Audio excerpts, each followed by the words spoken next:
So I'm live, it's telling me, and I've Go to Facebook now. I've got to press for Facebook as well. So hello YouTube. So create, go live now. There's a blue button. Yeah, okay, great. 3, 2, 1. So hello everybody. So it's good to talk to you this evening, and my job, my task, should I choose to accept it, which I have, has been to talk about detoxification. So this we're going to put our big girls' blouses on and do a deep dive into what happens to all the stuff in your body, because detoxification means stuff. Oh, by the way, if anybody wants to put in chat questions or anything as we go along, very happy to do that. And we can do a bit of heavy shifting of work, a bit like the detoxification, but also have a bit of chat going on as well. So detoxification means that something is toxic, something is harmful. So we want to either, there's two things we can do. We can reduce harm by not taking in as many toxins or not producing as many toxins. So we need to think about, where does the harm come from? And then we need to find out how we can better eliminate it. But I'm just going to put in two opposite opinions, first of all, because if you were to go to your doctor, or if I was to put my doctor's hat on, because some of you may know that I'm a GP and have been in practice for many years, I won't tell you how many. So if I was to put my doctor's hat on via WebMed, which is generally a very good orthodox medicine, current medical paradigm source, a liver detox flush is a program that claims to take out toxins in your body, help you lose weight or improve your health. You want to do everything you can to take an active role in your health, but if you think you need a liver detox, you should know that there is not much in it for you, much that it can do for you. Okay. But however, then with the same medical hat on, I look up detoxification, liver physiology. And from the University of Nottingham, I find that the liver is vital for detoxification and destruction of endogenous and exogenous substances that are harmful for the body. Specifically, there are phagocytes, which are scavengers, which reside in the liver lobules known as Kupffer cells, which digest and destroy cellular debris and invading bacteria. So from an official point of view, you have two ways of looking at it that are in tension with each other. And now I'm going to give you a third one, which is the herbal holistic way. And I'm going to appeal to the detoxification of the liver, because you've got similar processes going on in the kidneys. The sweat is excreting, the mucous membranes are excreting. There's lots of this. These are supported by, these are physiological things, and unifying them all, there's the lymph, which transports this material which needs to be eliminated. We can't keep breathing in oxygen, and we can't keep eating things if we don't actually eliminate stuff. So that's the simple part of detoxification. So the first thing I'm going to do, before I mention any herbs, sorry, I'm sitting on crinkly things here, then I want you to think about how much unnecessary, harmful stuff you're taking in. Obvious things like cigarettes and vaping. I would very much put up there as well. Who thought that was a good idea? Also, alcohol, too much alcohol, everything in moderation, including moderation. Food, eating not too much food, and eating food that's not infected with bacteria. When we put things onto our skin topically, it's important to make sure that they're not full of unnecessary chemicals, and that's easy to avoid. Just pay attention and buy things without a whole lot of chemicals in them that haven't been tested on animals, preferably. And then internally, we have microbes. Microbes that are in the gut are not internal, and they do also create a whole lot of work for the body to do with elimination. So internal microbes, if they get past our barriers, and there they are setting up your cold or your flu or anything else internally, they produce a lot of rubbish, breakdown products. The breakdown products of our normal metabolism, old cells, dying cells, and rust. Whenever we oxidize and create energy, we also create free radicals, and they have to be eliminated. The liver has specific detoxification in 2 phases. The first one takes quite toxic things and makes them less harmful, and the second one makes them more water soluble so that they can be more easily eliminated. Big job. The liver is kind of like the industrial center on the outskirts of towns. Okay, it does a lot of the heavy lifting. What makes elimination more efficient? I would say movement, and singing and dancing. Very good for moving the cells in the lungs, increasing your vibration and moving lymph flow. Okay, so moving water and things throughout the body. Now, this is where, in my mind, there's a massive increase in chronic inflammatory diseases, and a background and chronic autoimmune diseases, and a big increase in cancers, massive increase in Alzheimer's. Right, that's all the bad news. The rest of it is all good news. This is how to avoid all those things, which is to keep everything in your body clean, moving, transported, and eliminated. So a lot of this is at extracellular fluid, interstitial fluid, and extracellular matrix. So we've done the deep dive. We've gone into what we take in, what we want to get out. And that's all happening between each individual cell. Okay, you know this because if you suddenly run 5 kilometers and you haven't done it for 3 months, the next day your muscles are all sore and stiff. That's all the metabolites. And that's when you want to drink plenty of water and eliminate it. But that just gives you this isn't a theoretical thing. This is a very real thing. So that's at the level of the fluid between the cells. And this, to me, is the basis, the logical basis for all of this microinflammation and meta-inflammation. So we need to scoop it up through the lymph. So we've got to, what do we want our detoxifiers to do? Move the lymph, improve the workability of the liver. So they're 2 very good things to do already. And to clear the space between the cells. It's clogged. It's like turgid, congested. They're all the words. Morbid would be the old language of herbal medicine. Morbid material, so not moving. So the kidneys are easier because they're water soluble metabolites and with a very rich blood supply and a simpler job. So because the liver does all the work in making the metabolites water soluble. So that's what leaves the liver being the big workhorse. Now, as well as my take on this is, as well as the interstitial fluid, extracellular fluid, and extracellular matrix, which needs firming up, I do a lot of work with the various one-cell barriers. The gut mucosa is 1 cell thick. The cells are replaced every 3 to 4 days, so their health is very important. The lungs have single cell alveoli, or the exchange platform. Liver cells have single cells that line the passages that lead to the, when they've done all their work, they're led into the bile flow into the gallbladder.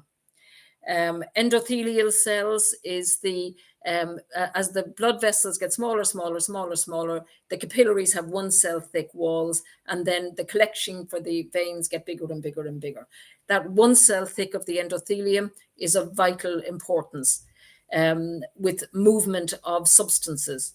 The other one is the blood-brain barrier, the 1 cell thick between the protection of the spine and the brain and the rest of the body. So it has a particular membrane to ensure the safety of this coordinating center. There's also a 1 cell thick barrier for the placenta.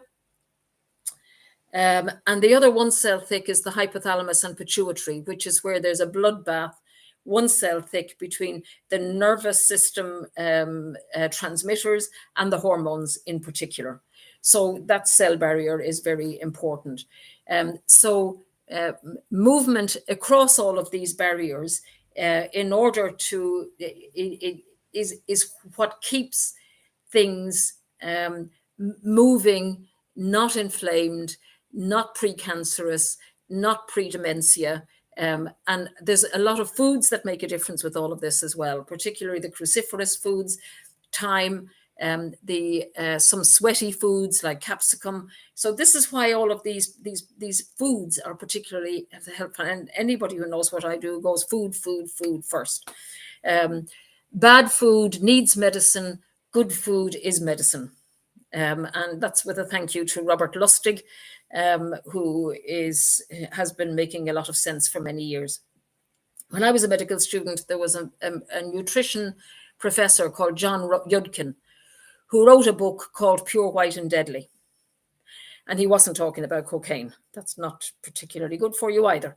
So the Pure, White and Deadly was, of course, sugar. We have more than, I think he predicted that we would quadruple our diabetes within 20 years. Listen, we've gone way beyond that. He didn't get any thanks. His career was pretty much scuppered. It doesn't do to talk against the vested interests, and certainly there's a lot of more sugar on the shelves than when I qualified in medicine, that's for sure. Okay, let's get back to what we're talking about. But I'll say it again, bad food needs medicine, good food is medicine. If you eat junk food, get a house near the hospital. Okay, that's the other way of putting it. So we eliminate through our skin, our nose, our vaginas, bowels, kidneys, sweat, and vomit. If we eat something that's absolutely toxic to us, we have an excretory mechanism, which you know all about. And that's what and diarrhea would be the other way, on the other end. So there's 2 things we need for detoxification before we go along with the food, and one is water, and the other is movement. We've talked about fiber. So water and fiber. Without fiber, the bile doesn't have like the sidecar. The bile is the sidecar, or the fiber is the sidecar, but they need to go together. I don't know which one is which. So, okay, you've done really, really well. I think that's an awful lot of... Oh, I've got some questions here. Irene asks, are there contraindications for L-troxin and or HRT with detox herbs? No, the only one I would think of might be bladderwrack. But if you have got low thyroid, I think the vast majority of people who have low thyroid probably need more bladderwrack, but they don't need massive supplement doses. And what we have, I think it's in the bitters blend, what we have is 20 mils a week, which is about 1.5 mils twice a day. And that is just... and even on top of that, I would advise people to put seaweed in their diets. That would be, and it's treated as a food. It's not an extract of a particular isolate. These are the things that make reassurance more difficult because they're not whole herbs or whole foods. So bladderwrack would be a food, and it's safe to take it while you're with L-troxin. And there's no problem with HRT. Okay. So at the end of all of that, alteratives are what help move all of that lymph through the lymph nodes, the spleen, and squeeze things into the spaces so that they can be collected by the lymph. So we need eliminants, alteratives, bitters, bowel cleansers, fiber and water, and we need to give the digestion all the clues that it needs for the motility to meet the enzymes and the bile, so that they are an effective force for eliminating through the bowels. So the liver and the bowels are the heavy lifters. Sweat is a heavy lifter for all of the xenotoxins, which are laced in our food, and plastics and what our food is wrapped in. So that's why sweating is so important. It excretes molecules that can't be excreted through the liver or the kidneys because the molecules are too large. So I think there's a particular reason for encouraging people to sweat at this time. Okay, so having done all that, I can look at the different herbs. So in the Bitters Detox tincture blend, we have dandelion root,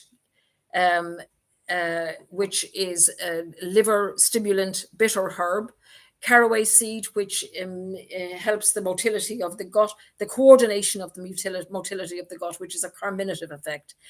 Chamomile is a nervine and bitters, and particularly influences the digestive tract. Blessed thistle is a very similar herb to milk thistle, and it improves the enzyme function. So if you have the enzyme function increasing your eliminative capacity through the liver, then you want the dandelion root, which promotes bile production and bile flow. So I rarely use blessed thistle or milk thistle without using dandelion. Asparagus root, which is another bitter herb, which is also got a nervine effect, because I find that when people need bitters, they need digestives and also stress, because stress produces a lot of extra hormone work, particularly for the adrenal gland. So I don't know anybody who is sluggish and has poor digestion, irritable bowel, all of these things that bitters benefit. Mild skin reactions, skin not clearing properly. So all of these things are improved with asparagus root. The bladderwrack, which is a source of dietary iodine, and also the trace minerals in algae haven't been quite as depleted as the trace minerals in soil. So bladderwrack is a source of sea trace minerals. Cornflower is an anti-inflammatory. And again, all of these sluggish, holding on to metabolic factors is pre-inflammatory. And then ginger. Ginger, again, is another digestive herb, but it also disseminates the herbs so that they have more, it's like a coordinator, and it also delivers them to the periphery as a circulatory, slightly warming herb. And that's still a mild warming diffusion of all of these herbs doesn't add to inflammation. In fact, it reduces it. It reduces a central core clogged, poor functioning digestive system into a diffuse mobilization. So that's how I would describe the bitters. Around Christmas, we kind of, in a little bit of seasonal jest, we call the detox bitters hangover bitters. Now, if I'm going out for the evening, I'll take a shot of bitters, about 10 mils before I go out, when I come home and when I get up in the morning. Usually that would be for like more rich food than I would be used to, and later in the evening. And it means that I don't spend half of Sunday, if it's a Saturday night, I don't spend half of Sunday recovering before I can really get moving again. So I find them very, very useful for that. But I can attest that they are also very useful for managing hangover effects from alcohol. And again, I would take them before you go out, when you come home, before you go to bed, and another shot in the morning.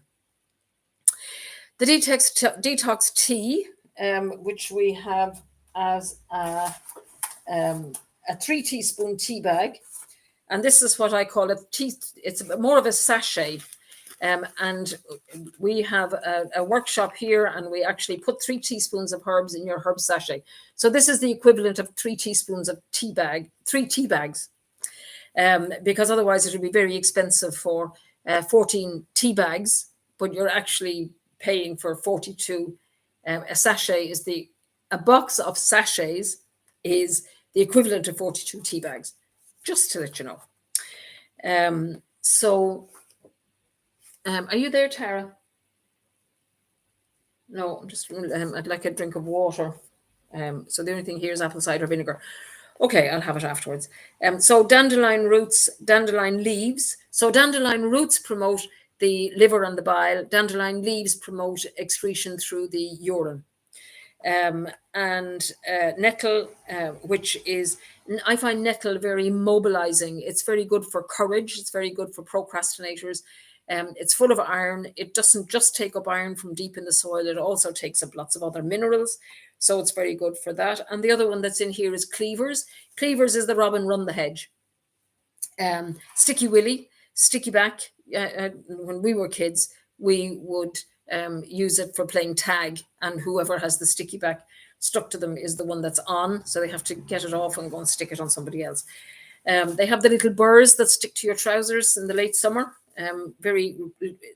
I find that cleavers is like a manifestation of the doctrine of signatures, where it has very, very thin stems, very weak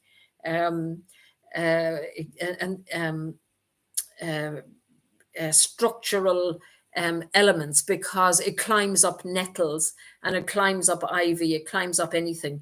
So it's got very little structural integrity by itself. It relies on the tension from the structures around it. And in that sense, it's very like the lymph system. Now, does that mean that the doctrine of signatures never really meant that this was a shoe-in for, yellow herbs that mean liver and whatever? I think of them as an indicator for remembering.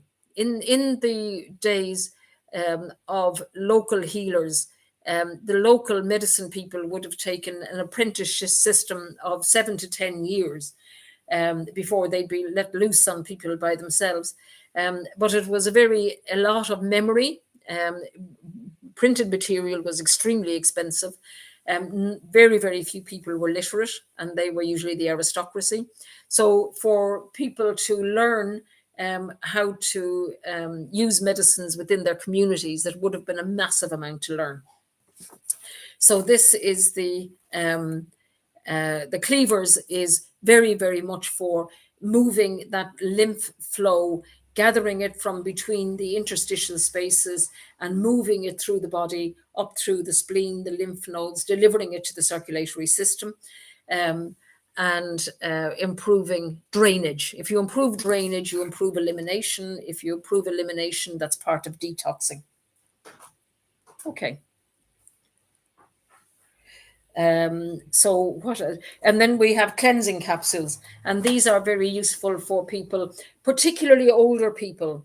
I find as a doctor that when I use laxatives on old people, it's first of all, most older people are dehydrated. Very, very hard to motivate people to take enough fluids. And then I use the natural jelly that you can get in the health foods shops. And they really like that. So if you make jelly in a bowl, put it in the fridge, and then serve it with anything else, then they find that very, very nice. With some cream would be a good idea. So yeah, that really, really works for older people, and also for sick children. And for sick children, you can put medicine, and for older people as well, you can put medicine and make it with a herb tea, as long as it doesn't taste too bad. So these are my sneaky ways of getting herbs into people when they're not looking. So obviously with their permission, right? So the cleansing capsules have Turkish rhubarb. Turkish rhubarb has a stimulating effect on the bowel. But if you were to compare it with Senecot pods, which lots of people take from the pharmacy, it's much, much less powerful in terms of stimulating. You don't want to give people highly stimulating herbs on a regular basis, because they lose their own nervous system management. So that's not a good idea over a long period of time. But the Turkish rhubarb is a much gentler effect, but it does have a bowel stimulating effect. Then we have chamomile, which I've explained already. Fennel, which is another carminative herb for gassy, windy. A lot of people, when they have tummy upsets, it's associated with all of these, along with the constipation or or diarrhea. But we're talking about constipation here. And then ginger, we've talked about already, and capsicum. Capsicum is a fabulous herb for older people. It really kind of wakes up the digestive system. And the same with bitters. On the continent that we talked about earlier, on the continent, most people over the age of 55 would have, well, traditionally they would have had vermouth or cinzano or one of these bitter liqueurs, and that's to wake up the digestive system. So if you have an older person who's reluctant to eat and who is reluctant to drink, then using a bitter liqueur would be a good idea as well. So they're the cleansing capsules. These are also useful to use intermittently for people who get irritable bowel syndrome, especially the kind that goes between constipation and diarrhea. And if they take a laxative, then they go from the constipation into the diarrhea. So when you have motility problems like that, they're very useful. But eliminating through the gut is very important for detoxification. So that's the detox tea. Now, the other thing I'll talk about is the gut microflora. Because if your gut microflora isn't right, this is the 13 million bugs that live inside your gut. Now, living inside your gut means if I poured blue dye or ate massive amounts of beetroot into my mouth, it would come out red on the other end, because this is all external. What's in the gut is external. It has to then be absorbed or assimilated in order to be internal. So lining that core outside the body is 13 million bugs, or billion, or whatever. They get to be numbers that you can't comprehend anymore. So you'll never be lonely, is one thing. If you think you're not connected to the world, you know, the longer we live in this world, the more we're connected, even before we pass on. No medicine prevents death. This is all about, I would much prefer to concentrate on people's health span than their lifespan. I think the view of medicine that we really don't pay a huge amount of attention to how people live their lives, but we still want them to live longer and longer without reference to what they do on a daily basis. But that's my take on things. So the paracans is a group of herbs that are, it's thyme, milk thistle, nettle. Are you there, Tara? I am, yeah. I can't read this, and I left my glasses upstairs. Can you read out the, you're all in me your glasses. Okay. Okay. So we've got thyme, elecampane. That's inula, elecampane, yeah. The camelliaron, salvia, mint, which is sage, echinacea, peppermint, and the strong calendula 90%. echinacea, and a highly resinous extract of marigold. What was the second one there? Second one was elecampane. Elecampane, which is inula, and that is a very traditional Irish herb. It's like an Irish sunflower. I love it. It's very good for the lungs, and it's also antimicrobial and good for balance. In therapy, not an over-the-counter blend, I would also use black walnut or Juglans nigra, but it doesn't suit everybody, and I think it should be, it's not restricted or anything, but I wouldn't want anybody to use it for longer than 4 to 6 weeks. The paracans is one that you would use for 4 to 6 weeks. The detox is one that you would use for 4 to 6 weeks. So they would form the core, the cleansing capsules, detox tea, and bitters detox. Would be all of did I mention the dandelion root, roasted dandelion root, along with cocoa nibs. And I find this very good mixed in with either by itself or mixed in with coffee or detox coffee, decaffeinated coffee. And that's been very helpful. And the cocoa nibs also kind of have an extra little kick to them. So the fiber, if you need fiber that's not going to aggravate things, I would suggest the psyllium husks. This is, many of you might know this as fibogel, but without the day glow orange. And this is a very less expensive than marshmallow or slippery elm. Slippery elm, I'm discouraging people because it's got to be too well known, and it's being massively over harvested, and it's the bark of a tree, so it's very hard to replace once it's been harvested beyond its replenishment source. In place, we use mallow root. It's a perennial root herb.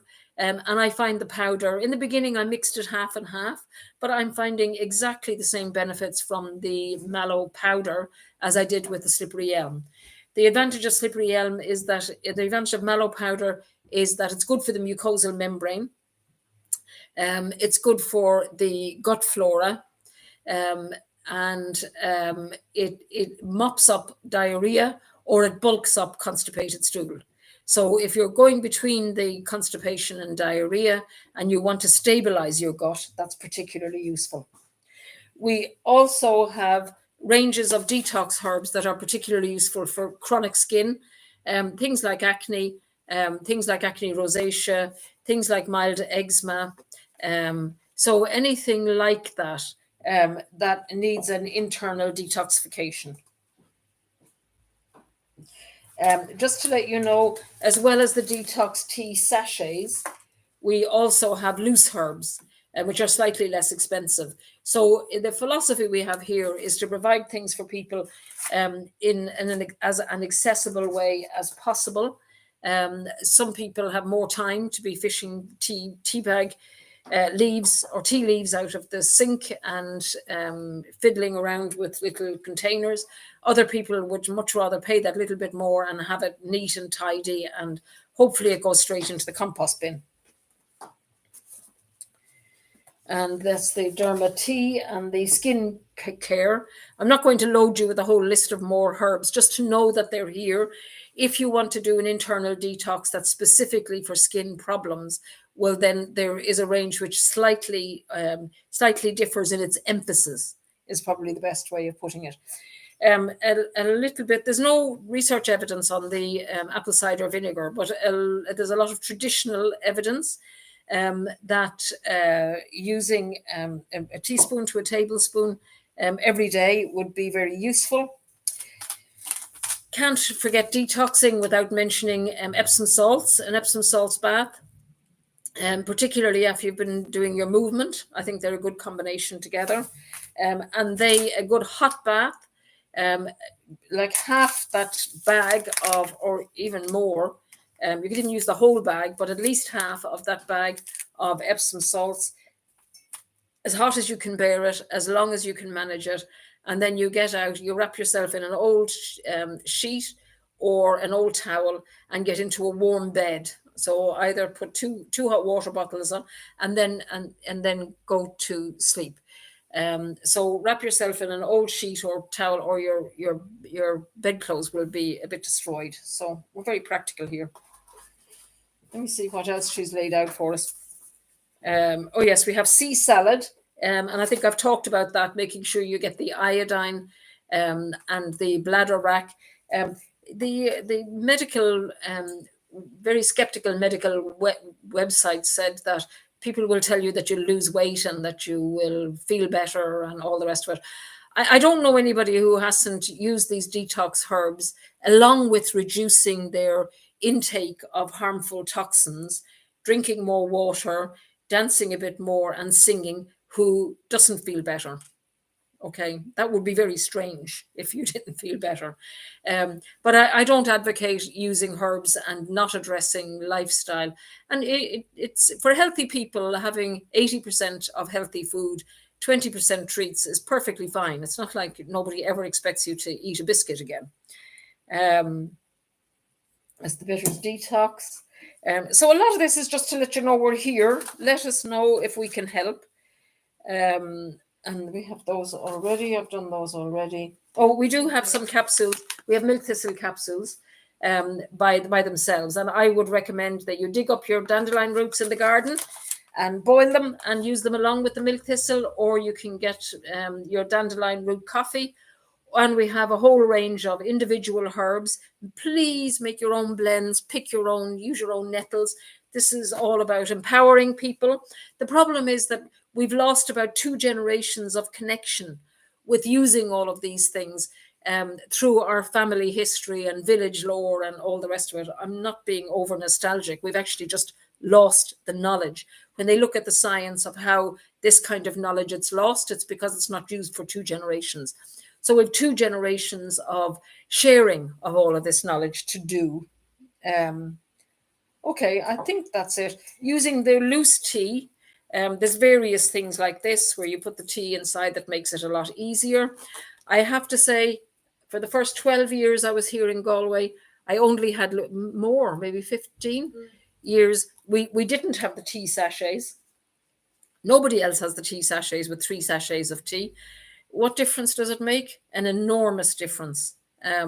So the compliance is much, much better when you use the tea sachets.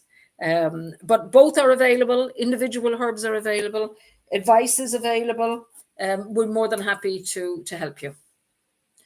Anything you want to add? Just mention the 2 websites. And I think that's Mention the 2 websites, Dr. Clare's Apothecary and Dr. Clare's Academy. drclare.ie. drclare.ie clinic. I never go into them myself. And Dr. drclareapothecary.com. And do join us on Facebook, Instagram. Tara and Sam are busy putting up information for you. So we hope that's helpful to you as well. Sign on to our newsletter.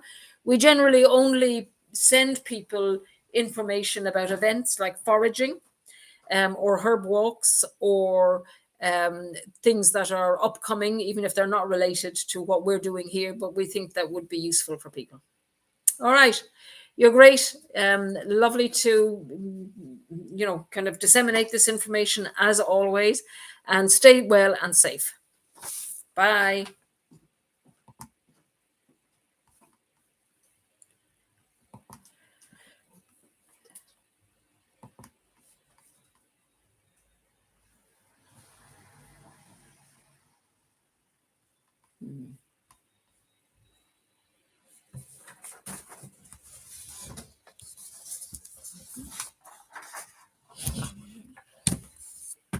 So goodbye, Facebook as well. Just found the button.